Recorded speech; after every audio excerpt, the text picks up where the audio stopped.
Well, welcome everybody. We're so excited to have you with us today for the third in our webinar series here at ICHOM. Today's topic is overcoming barriers, implementation barriers, focused on data collection, and I'm really pleased to have a wonderfully experienced panel to join us for this conversation. This webinar, like all the others, is being recorded and will be posted to our YouTube channel shortly after we complete today's conversation. And I'm pleased to say that we've had over 1,500 individuals from around the world sign up for this webinar series. And indeed, in addition to joining each of the live sessions, we have several hundreds of folks viewing the recordings after the fact. So we're really pleased by that turnout. And I believe the last two webinars, we've had over 25 to 30 countries represented on each of the webinars. So that really warms our heart, and we know that we are reaching a truly global audience. Some housekeeping issues before I hand off to Fabio. First is that there is a Q&A function as part of the webinar. It should be on your lower bar. That is the place where at any point you can add your questions that you would love for the panelists to consider, and we will have them, staff in the background reviewing those questions and trying to triage them and making sure that we're addressing as many of them as we can during the hour that you spend with us. The chat function is really to communicate with our team if you're having technical problems, or as I've asked, as you join, please introduce yourself and share with us and with your fellow attendees from where you're joining us today. So with that, let me hand off to our moderator and partner today, Fabio Catarinella. And Fabio is with a company called LOGEX, which has been a partner of ICHOM for over 2 years, very well-versed in the down in the front lines of implementation of outcomes measurement and patient-reported outcome measures. So we're really pleased to have Fabio here today leading what I know will be a really wonderful conversation. So with that, I'm going to hand off to Fabio. And Fabio, please feel free to join me on camera, and off we go. Thank you, Jen, for raising the bar. And my name is Fabio. Like Jen already said, I work for a company called LOGEX. We have been busy with prompts and value-based healthcare for over a decade now, implementing in I think we are in over more than 20 countries. So not to brag, but to brag a little bit, I think we have seen it all. And with me today are two very great panelists. We have Justin Bachman, who is all the way up in Nashville, Tennessee. He's a cardiologist with a particular interest in outcomes research. And on the other side of the ocean, we have Khaula, who is working in the Kantonsspital St.Gallen, which is a large cantonal hospital in Switzerland. And she is very busy implementing prompts there, which is an interesting task that she will tell us more about later. I'm going to repeat what Jen already said. If you have questions, please put them in the Q&A. This is a dedicated button. I also saw it for the first time today, but that is where we will read your questions, and feel free to ask as many as you like. We will now start with a poll, which will show a number of topics. You can pick one of those, and then in a few moments, when everybody has made their selection, we will pick the first topic to talk about. So I'll be quiet for a bit and then let you all vote. So I think everybody has had a chance to vote. Sarah, could you perhaps pull up the results? Oh, there we go.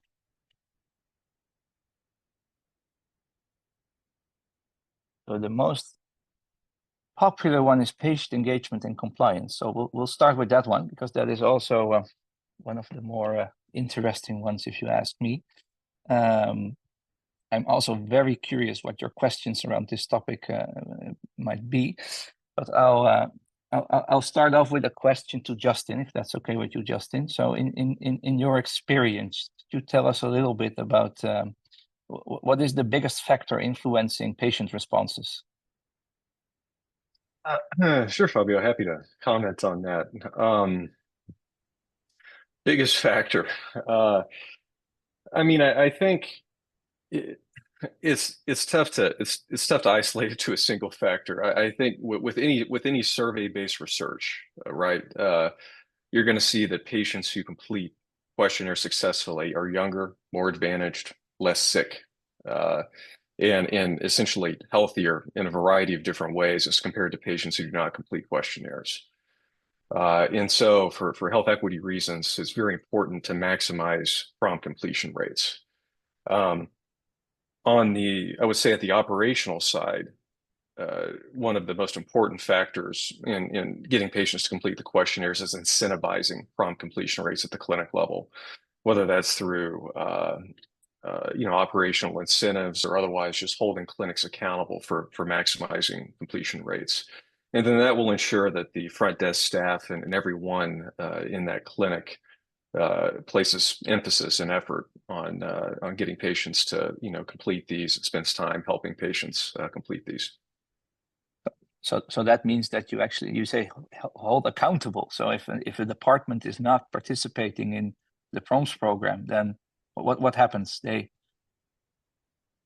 Well, so just to back up, so at Vanderbilt, so I lead the Vanderbilt patient-reported outcomes measurement system. So for the attendees, this is a institutional effort to implement PROMs across the clinical enterprise.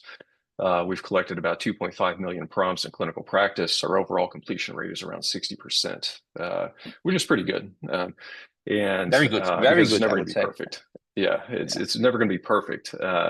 But we track that very closely, and prompt completion is a pillar goal for Vanderbilt University Medical Center, meaning executive leadership tracks prompt completion and is held accountable for that, sort of at the board level. So from there, it kind of flows downwards. The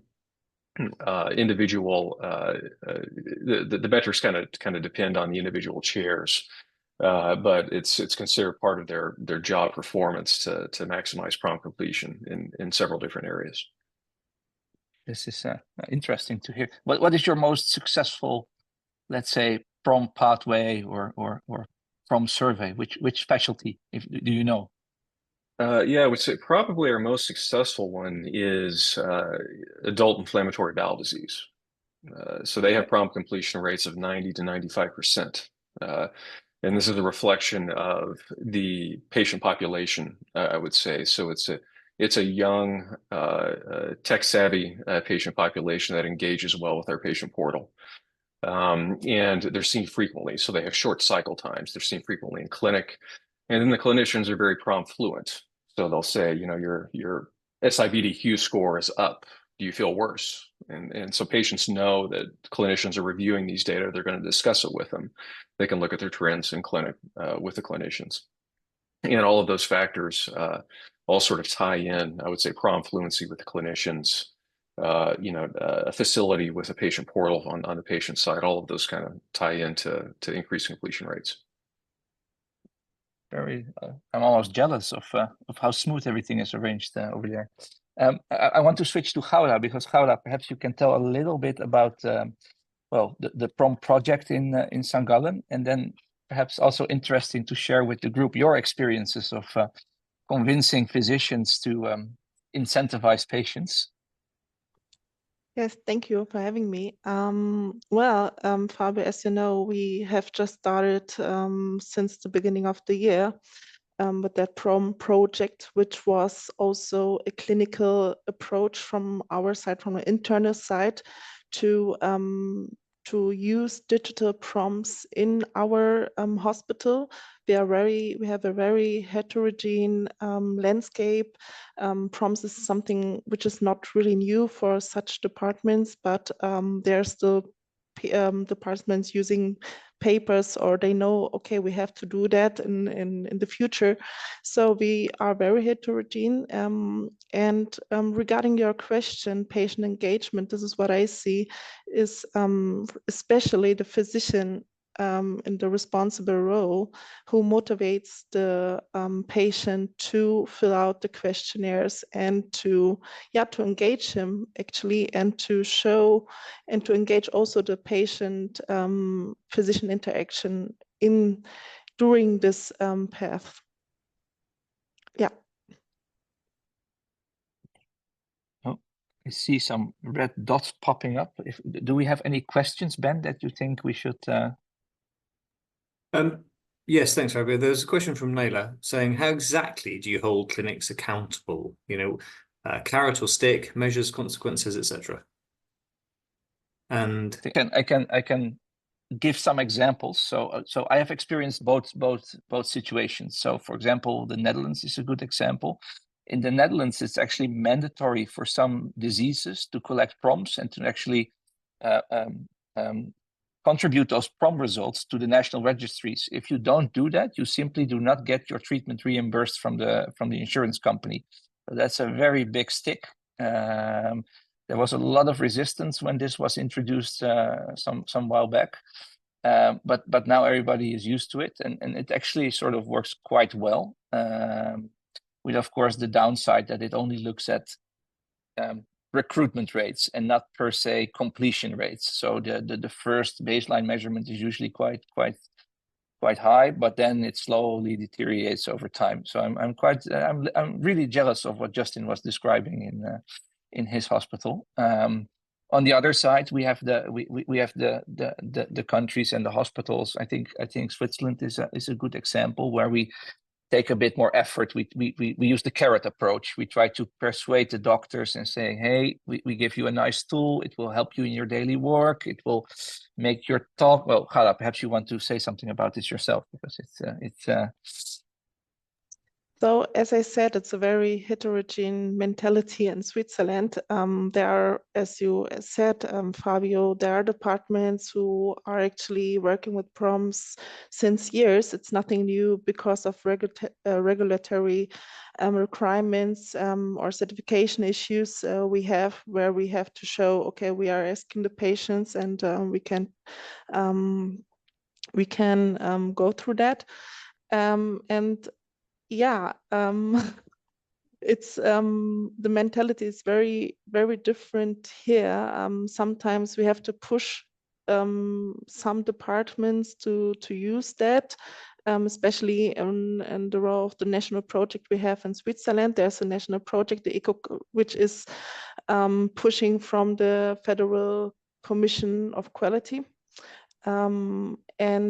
There we have the oncology, we have the breast center, and the cardiologist are joining this project as well. And yeah, it's very different to push the physicians. Sometimes they're very motivated because they see the benefit of that, and others, okay, we have to do that.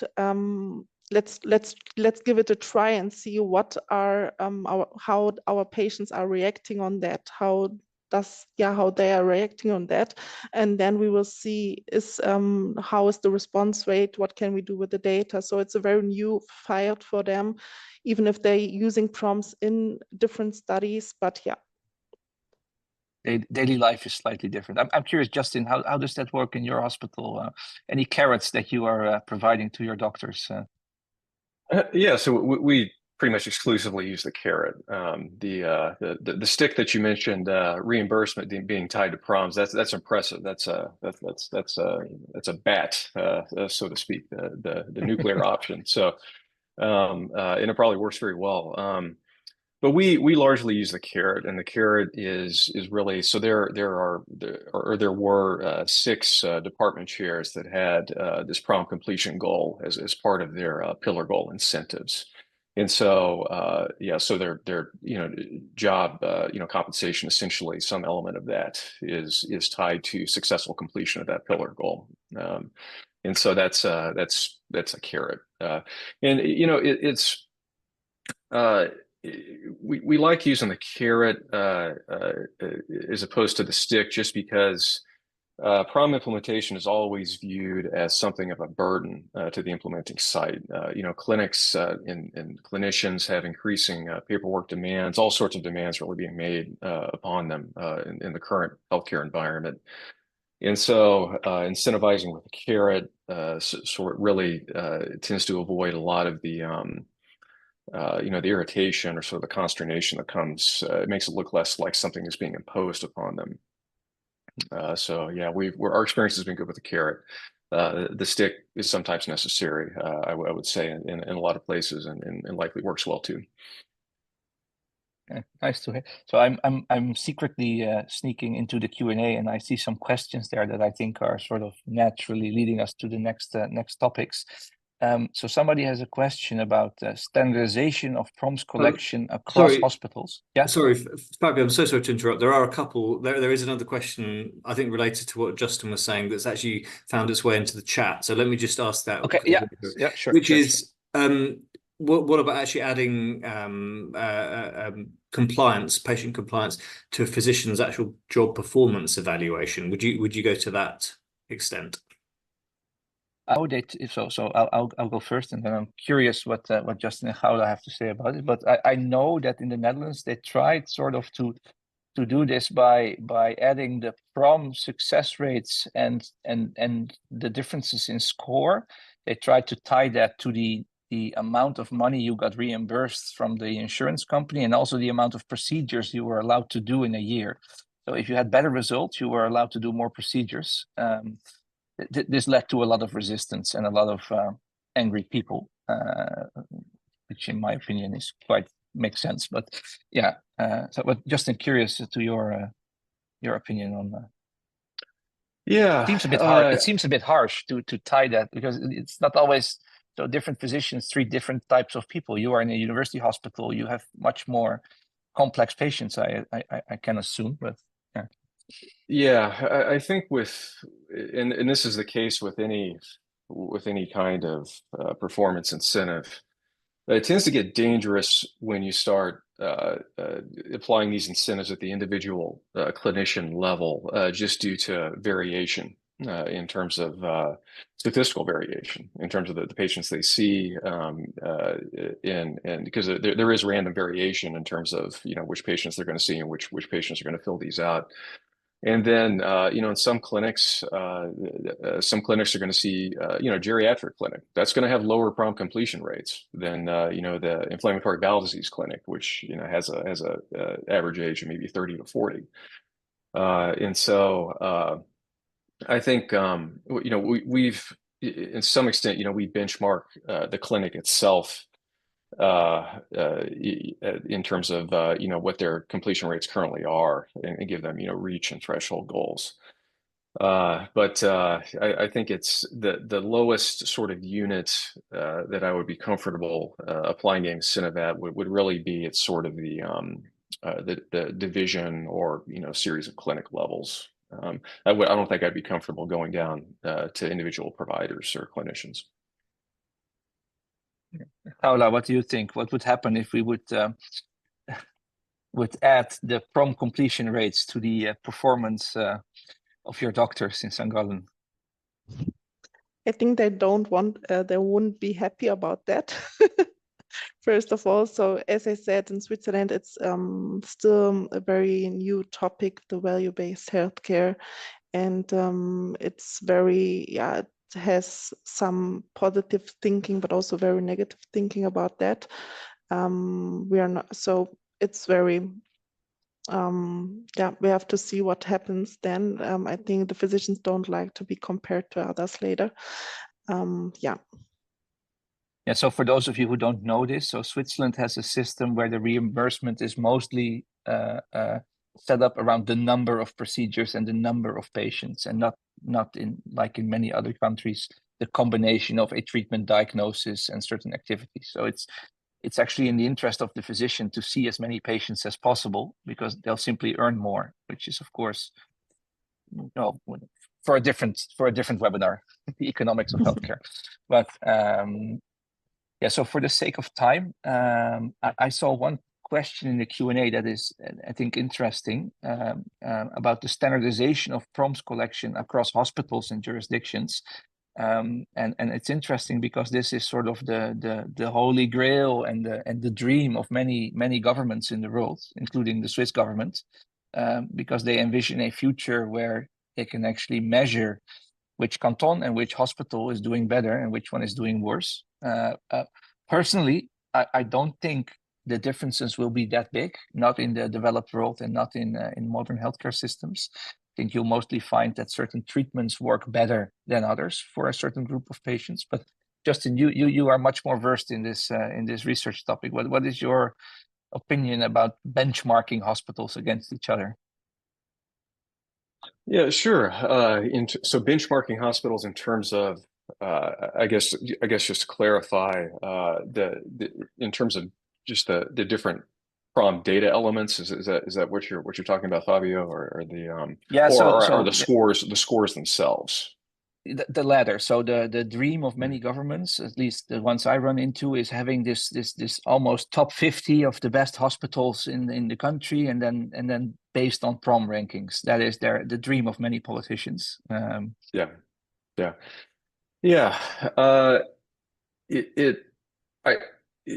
That is theoretically possible if you have very good risk adjustment methodology between the hospitals for the individual patient populations, for the types of care they're receiving, for how sick they are. So it's theoretically possible. It is, but that said, certainly in the United States, we're not there yet in being able to start benchmarking just PROM scores, meaning patient health status.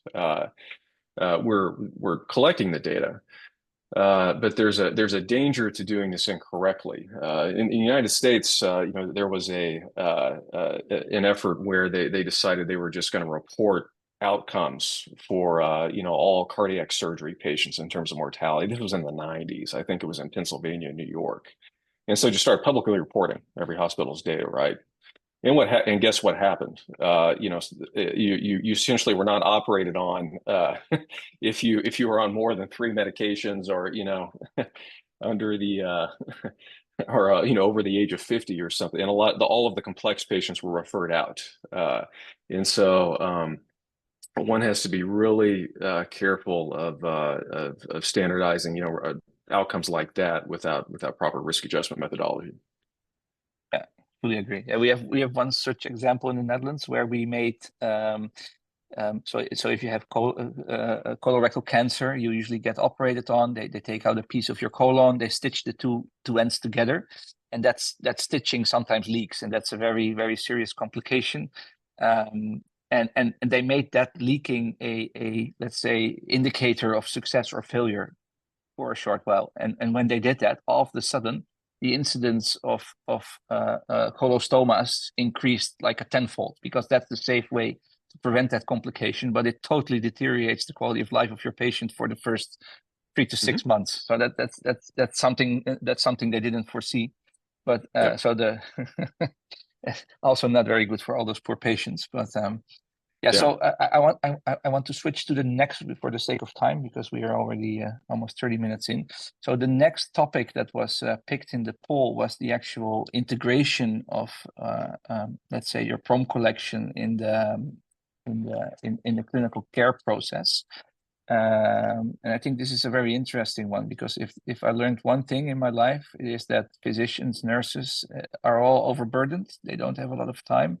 If you want to piss them off, you need to give them another system to log into. So Khaula, let's start with you. How do you fix this in St.Gallen? What do you do to help make the life of your colleagues a bit nicer? This is actually our reality, that if you would like to make the physicians angry, just put a new software there and tell them to use that. But for us, regarding the PROM implementation here in Switzerland, I think we are very forwarded here. We have integrated the Open PROM software into our EMR system. So we implemented a jump into the EMR system, and we are pushing the data from our SAP system, the patient master data, into that, and which helps the physicians not to enter the patient data manually. And that is something which was from the beginning very clear, what the physicians also required for using the software, which works very well, and which reduces the work for them to enroll a patient and to send out the questionnaires. Everything is automatically. We have defined for the prompts, of course, the measurement moments and intervals. So the patient will be informed by email if a questionnaire is open. You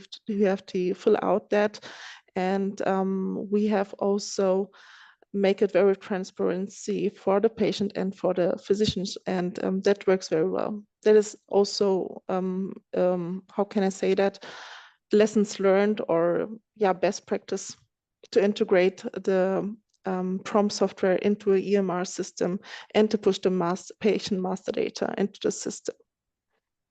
I think it's interesting because we'll hear Justin's story in a second, but we have two completely opposite worlds here, because in Switzerland and in many European countries, the hospital IT landscape is built up with different systems, so different databases, different front-end tools. But then if we cross the ocean, we end up in Epic country. And I assume, Justin, that you have everything in your Epic system, from my chart to the dashboards, everything is probably integrated, right? It is.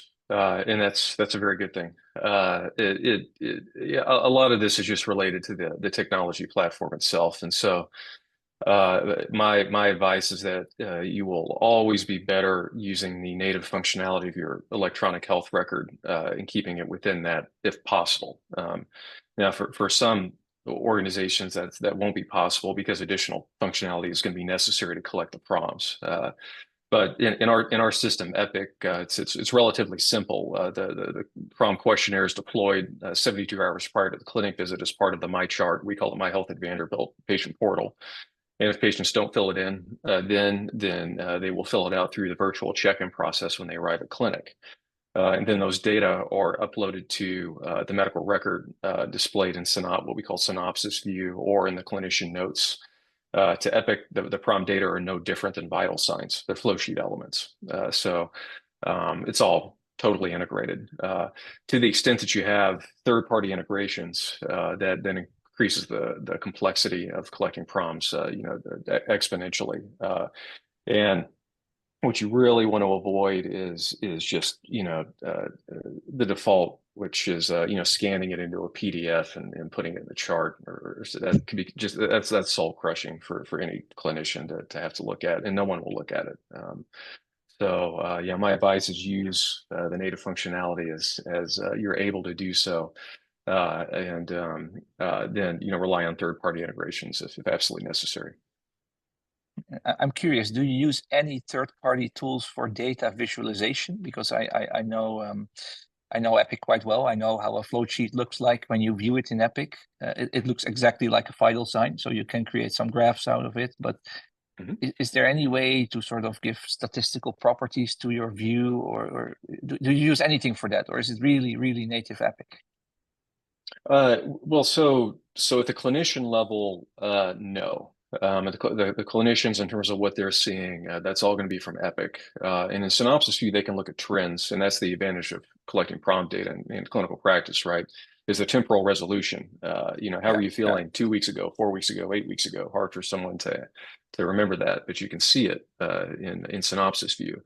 Now, at the operational level, sure. I have a Tableau dashboard that pulls prompt completion rates, and I can drill down to individual clinics or what have you, time periods.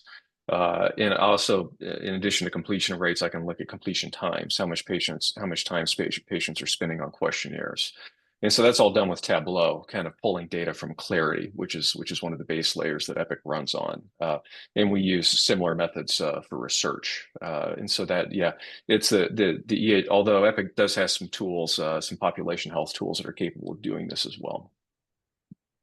And this is a very difficult question, but did you did you ever measure or detect any changes in the clinical care process when you started to implement this? Did you see any changes in how physicians would treat their patients, or I assume you did some sort of, well, research into this, but can you tell a bit more about it? Yeah, we're still, the short answer is we're still researching that and defining that. Hopefully we'll have some answers soon. We're studying the effect of PROM implementation on patient experience, for example. The way we're studying it right now is through qualitative interviews. Just going around to individual clinics, asking clinicians how to use this in clinical practice. And so I think one specific example I could point to is the colorectal surgery division. And this was led by Alex Hawkins, one of our colorectal surgeons, recently published a paper where they've developed PROM thresholds for colectomy and other surgeries with relation to diverticulitis. And so that's kind of interesting, right? Because previously it's like, well, how do you feel bad? Well, I feel really bad, So I think, well, now we need to proceed. But now there are actually some thresholds that they're starting to use. So that's one example of how it's affected clinical care.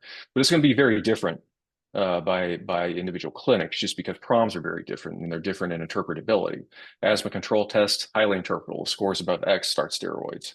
Other questionnaires, Kansas City cardiomyopathy questionnaire, they're feeling worse. Do we start diuretics? Why? It's more of just an indicator of general health status. That's kind of how we're using this now, and we should have more data, I would think, in the next year or two to describe that. And it becomes really interesting. I think that your last remark about the sets and the different instruments is, I think, a good one to loop Christina in. Christina, could you perhaps say a bit about? And this is also a question from the Q&A. So, how do you choose which prompts you have to use? How do you use the whole set, the core outcome set? Can you tell a bit more about this? Definitely, of course. Thank you so much. So yes, when it comes to implementation of PROMs and the importance of standardizing those metrics, the ICHOM sets are a great resource for that. They are a minimum set of patient-centered outcomes, and we go through a very extensive process for choosing which particular PROM tools and questionnaires to use that really focus on the patient experience as a whole. So that's a great sort of starting point. When it comes to the decision-making process for what PROMs, should be considered the most important, we do focus on the outcomes that matter most to patients. But if the ICHOM sets are feeling a bit too robust for implementation into a clinical workflow, we do have the resource of our primary subsets as well. And this really minimizes the set to kind of a foundational building block to get you started in that PROM collection journey. So really focusing on kind of the main PROM domains that should be collected around a particular disease area, and then building up from there. So that's an excellent resource for those that are kind of getting started on their PROMs journey.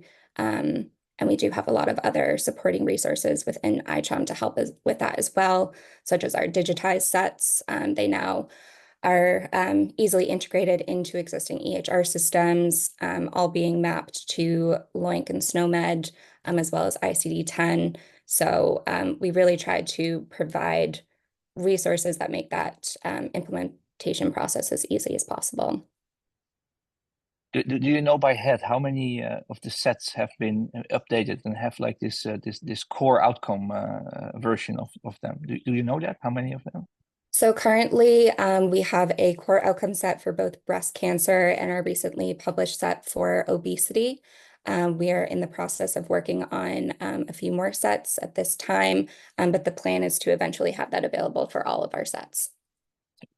Because I know I see Khaula in the bottom half of my screen. I know she has quite some trouble in Switzerland with convincing her doctors to complete the whole set. Khaula, can you perhaps say a little bit about what is happening there and how you're convincing them to participate?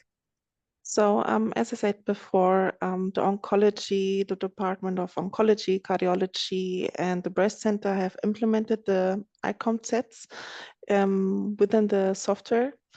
And by planning using the ICHOM sets, there were some questions or some concerns regarding it could be very, very long, and there are too much multiple questionnaires, and it's very overwhelming for the patient. And these was the first these were the first feedback from our physicians, which came then really true in the oncology, that one of the patient have been he has advanced metastatic cancer. He's very sick, and he was also enrolled in these ICHOM sets. But he was very, how can I say that, not angry, but he was not very happy about filling out the questionnaires, because it was remembering him about that, his sickness and or the indication he has. And he just wanted to be happy and and trying to live his life like he's doing. And that's why he stopped the enrollment, which we could we have done as well. But yeah, from regarding the physicians, as I said, sometimes the questionnaires are very long and overwhelming, and some of the questionnaires also might be confusing, because they're in a way validated, but some questions are not really in the chronology or are not very well structured. This was also one of the feedback from the physicians from the breast center.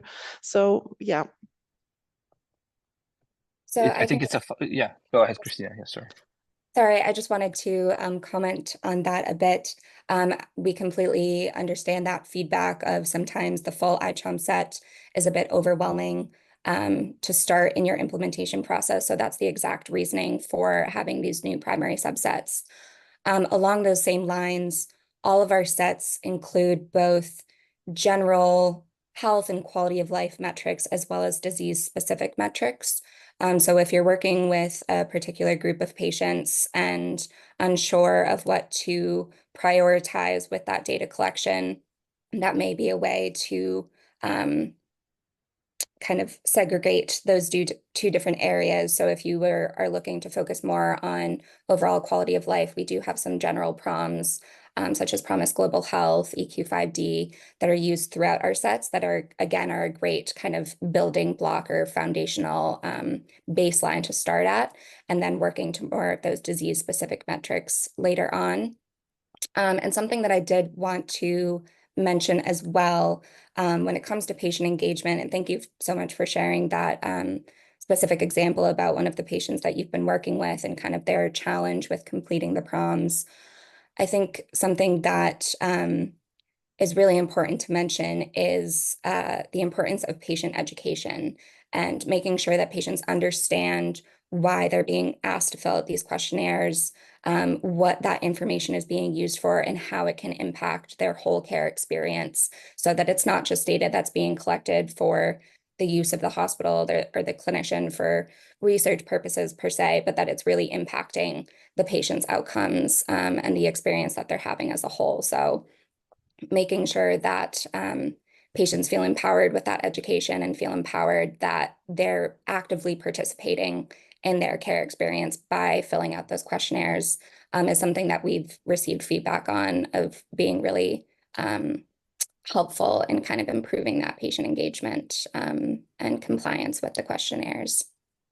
When I can respond to that, I totally agree with that. I think that the patient engagement or patient education is very important to engage filling out the PROMs. And but yeah, as I said, in Switzerland we are still at the beginning of implementing PROMs, and we are still in the finding phase for us in different departments who didn't use PROMs in the clinical use, but using PROMs like the C30 in different studies. And so yeah, we are generating a lot of data, and we have also, for us, understand it's important to understand how we treat with how we going to what are we doing with these data? So this is also some of the questions we have, and we need also some support or experiences from others who are implementing prompts since years. Yeah. I think it might also have to do with, well, there's many countries and many different, let's say, cultural differences between countries. So the Swiss are traditionally a bit more privacy minded. For one instance, it's not allowed to use the social security number anywhere in Switzerland. So that leads to the insane situation that in one hospital, you might be registered 3 times with different patient IDs, and there's no way to tie them together because you simply don't have a unique person identifier. It's a quite interesting field to operate in.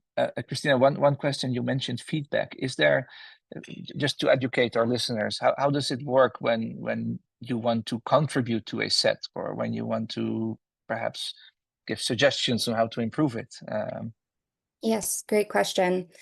So when it comes to the development of a new set, the way that we go about that is by working with an international multidisciplinary working group. So both clinical representatives as well as non-clinical research experts, and most importantly, patient representatives coming together to give their insight on the most important outcomes to look at in a particular disease area. So that group goes through a very extensive consensus-driven process to arrive at the final ICHOM set. And an important piece of that is creating a set that brings in all of those different cultural and multidisciplinary perspectives so that a set is applicable at the global level and within different care practices, not just particular specialties or treatment modalities.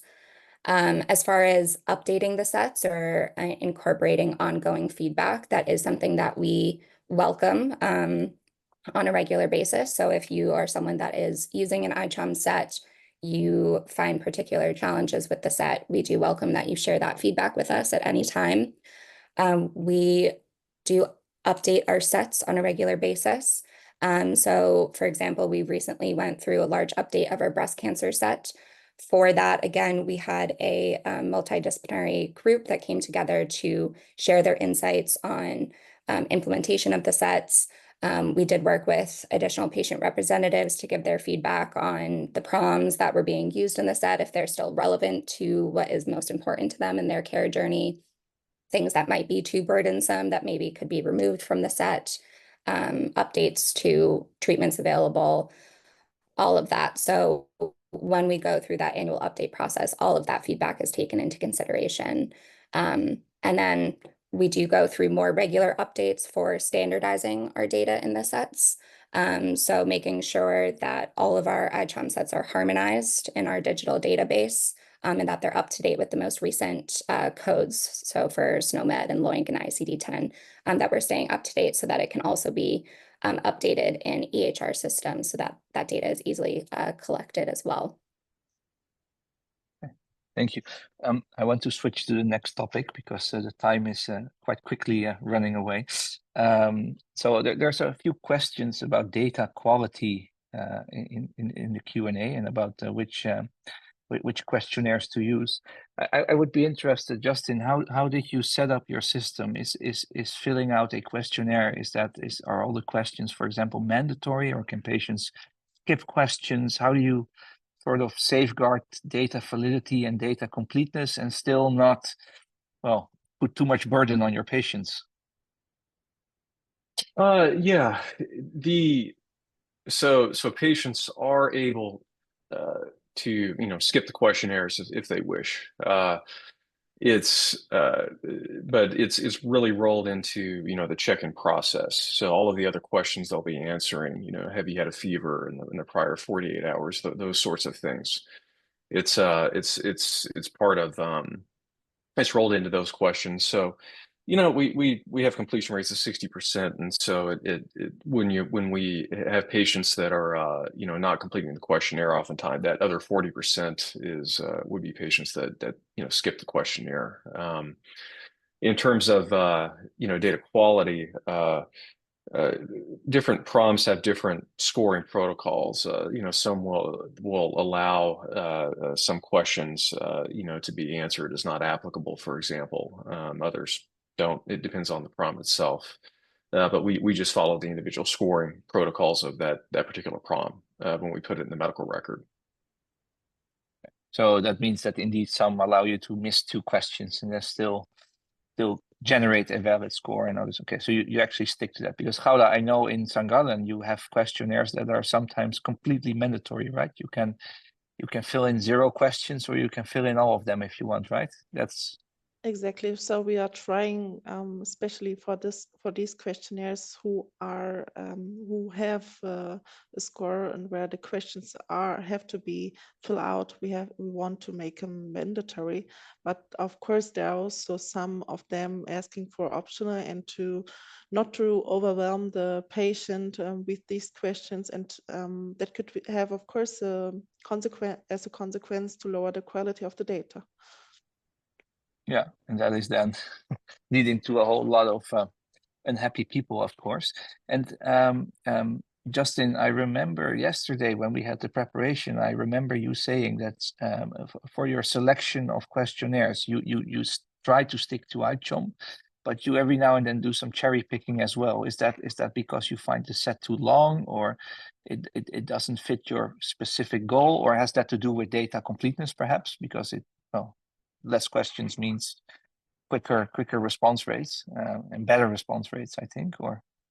There are a few considerations. I think they largely revolve around patient burden, the appropriateness of the questionnaire, and whether or not the questionnaire is copyrighted, intellectual property considerations in the questionnaire. Some questionnaires are copyrighted, some require a fee, some require a license, some can't be modified, others can. And so the intellectual property dimensions of a questionnaire need to be understood before it's put into the electronic health record.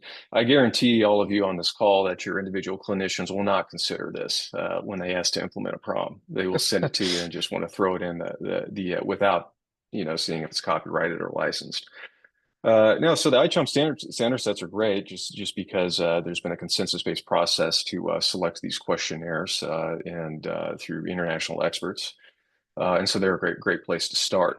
But the other very important consideration is clinician and implementation site autonomy. So what you all should not do is take a standard set, slap it down in front of a group of clinicians and saying, this is what you're going to implement. Okay. It needs to be their idea. You need to put it in front of them, say, these have been selected through international experts. We think this is a good place to start. What do you think? And they'll give you their opinion. And a lot of times, a lot of times, if they review it, if they have a chance to look at the questionnaire, these are all very good prompts that have been selected in the standard sets, and they have a little bit to understand it, then they'll come up with the conclusion that it's their idea that it should be implemented, and therefore you can move ahead with that. But doing it that way helps you avoid some of the antibodies that will arise when you go into a clinical site and attempt to implement one of these. Very nicely said. You make it sound really easy, but this is indeed a very tricky thing. It is. So we have a few more minutes left, and you mentioned licenses and the copyright. I'm curious, what is your so you probably try to avoid questionnaires with expensive license fees, but sometimes you can't avoid. How do you deal with that? Do you have a strategy for it, or you just deal with it when it arises? How do you? My strategy is I tell the implementing sites that we have absolutely no funding to provide them with regards to implementing questionnaires. So if they wish to implement a questionnaire that requires a fee, I'm generally okay with them doing so, provided they're willing to cover those costs, and provided they're willing to accept the possibility that those costs may increase. The licensing fees may increase at the discretion of the prom owner. At a later date, after they've collected 10,000 of these and are already on the hook with a pretty nice data set. After it's explained in that manner, I think most individuals really are inclined to use open source prompts that do not require licensing fees. Now, there are some exceptions. We use the Kansas City cardiomyopathy questionnaire, for example, which requires a licensing fee, but it's accepted as a FDA device decision tool, and it's a very well accepted PROM for heart failure care. It's just very, very good. And licensing fees for that, they go towards cross-cultural adaptation and getting a translator for different languages in those sorts of things. And so there are a few exceptions, but for the most part, we very much encourage the use of open source prompts. Khaula, can you say a few words and then we hand over to Jen? I think we have the same strategy. So as soon as we know there's a license fee, the department has to confirm that they would cover the cost if they won't find another alternative. So yeah. Still, sometimes I have the feeling that these, it depends a bit on who holds the license, but the Kansas questionnaire is an interesting one because that's John Spertus, and he is an interesting person to deal with. That's for sure. We have a few more minutes left, so I'd like to hand it over back to Jen. Justin, Khaula, Christina, thank you for an engaging conversation. And one of the things I always feel on these conversations when we dive in is we could talk all day about this. Fascinating, but it's so important to hear from practical experience, both long-term experience like Justin brings to the table, as well as those that are just starting. And, Christina, thanks for representing the process and kind of the philosophy behind the sets and how we put them out there. My takeaway for the whole audience here is that we already know going in, this is a complex proposition, but we are also hearing from places like Vanderbilt that the commitment to ensuring that patient voice is represented, even if it is a complex process, is something that's important. It can be embedded as a major value of big organizations and small organizations. And I think even for St.Gallen, that's definitely clear that there's an intention. And I think that's a really important foundational element to all of this, and why we do this work. And, thanks for all of the audience here today who have been engaged and asked a lot of great questions. I think we will do our best to pull some of the questions and communicate via ICHOM Connect or other ways of communicating answers out for you. But as we close down this webinar, I would be remiss if I didn't say an enormously wonderful opportunity is just coming before us in the form of ICHOM's 2024 conference, which will be the 21st and 22nd of October in Amsterdam. If you haven't booked a place to join us in Amsterdam, I highly encourage you to look at our agenda. You will see case examples from all over the world that are addressing the very issues we talked about today, but in the form of really practical examples of implementation in mental health and cardiovascular care, obesity, care of aging populations, whether it's frail elderly or end-of-life care, dentistry, oncology. So the agenda is just chock full of examples and really huge opportunity to engage live with people who have experience in doing this work. And I think it would be a really robust opportunity for you if you have interest to join us. And then lastly, just to say that one of the things that's very important to ICHOM is that we represent where the work that we do is being used in practice. It's an opportunity to share knowledge and to link up like-minded organizations wherever they are in the world. And so we have an implementation directory. The QR code here will take you to a very short survey. If your organization is starting, is only using part of a set, is at the point of doing some major research about quality improvement based on outcomes that matter to patients, we would love to hear about it. It's a way of representing the true global community of practice that ICHOM represents. And it also helps link into our other platforms in which we stimulate global conversation about practical implementation strategies, including ICHOM Connect. So please, if you're not represented in the directory yet, please take a moment to share that with us or to contact us, and we will gladly coach you through it. So with that, I just want to say thank you to our panelists. Thank you to the audience that has been asking some great and challenging questions. And stay tuned for announcements about future webinars. We have lots of big plans and we look forward to sharing them with you. Thanks.